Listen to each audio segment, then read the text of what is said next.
who will be coming in. She just went to the comfort room. Okay, anyone else for the first question? Yeah. Are you still hungry? Do you have any question about the trainee that you would like to know more from our PASCO representative? Anything you want to clarify?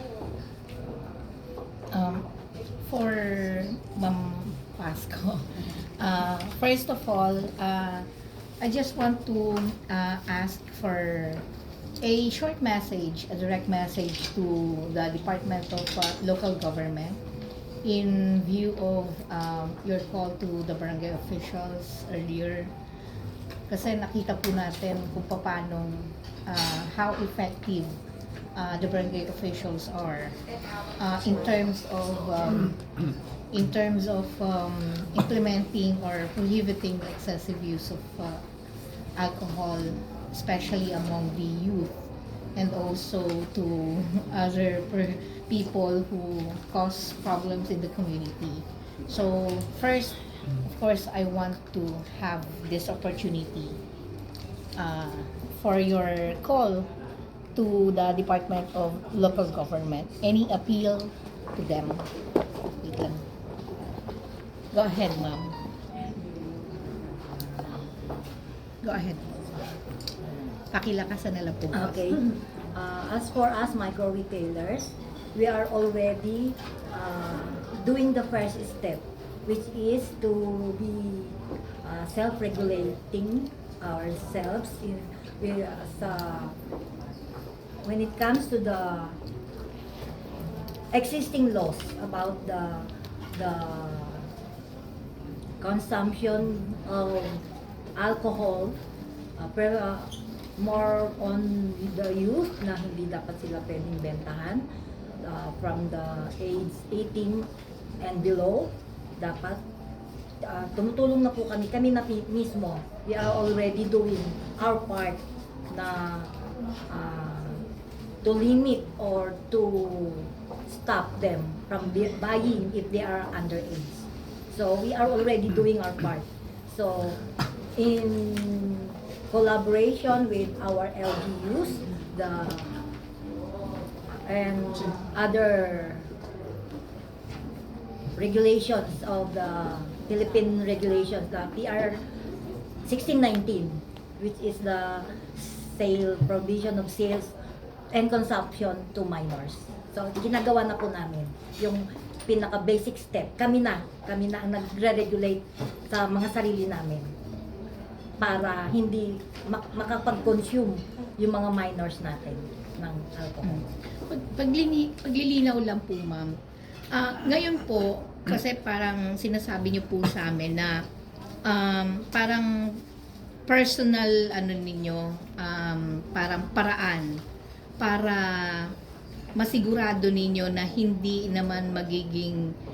masyadong makakaapekto in terms of peace and order, in terms of dahil dun sa excessive 'di ba, drinking of alcohol. So very limited po kasi yon kung kayo lang po mismo. Yes. That is why gusto ko po sana kasi I've seen the memorandum masyadong yung disiplina muna, 'di ba, na programa po ng DILG. Nandun po kasi lahat, drug abuse, yung use of illegal drugs, yung pati po yung no smoking nila. So, meron pong nilalagay doon tungkol sa pag-inom ng yung liquor ban, pero kumbaga limitado, 'di ba?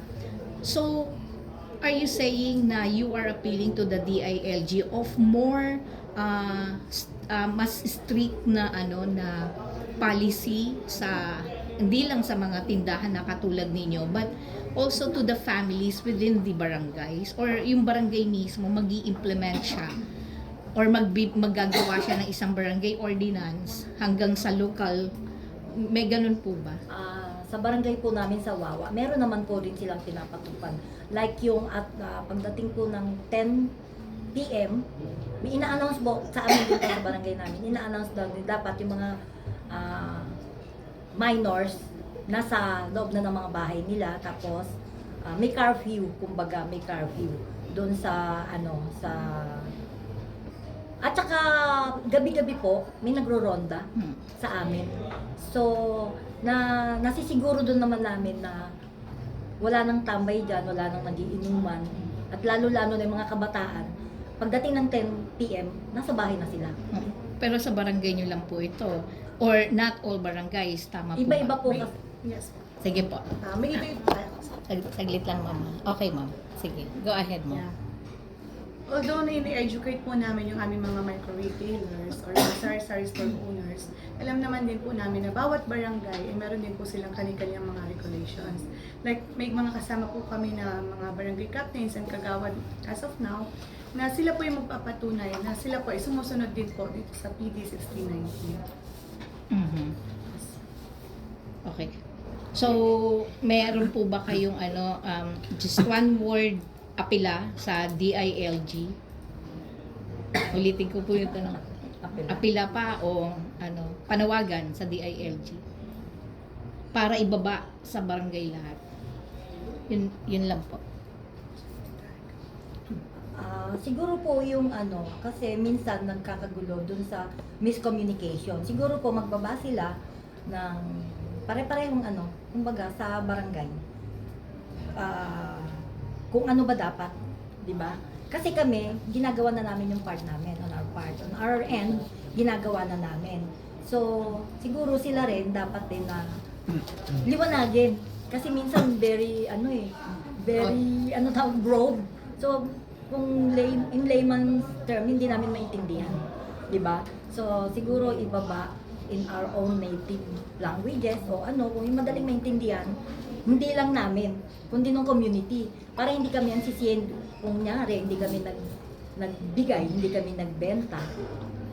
O kung sakali mang may nangyari, kami yung sisisihin, kami yung pananagutin, linawin. Linawin talaga kung ano ba dapat ang...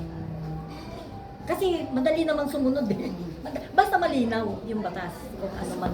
Para sa ikakatahimik ng lahat.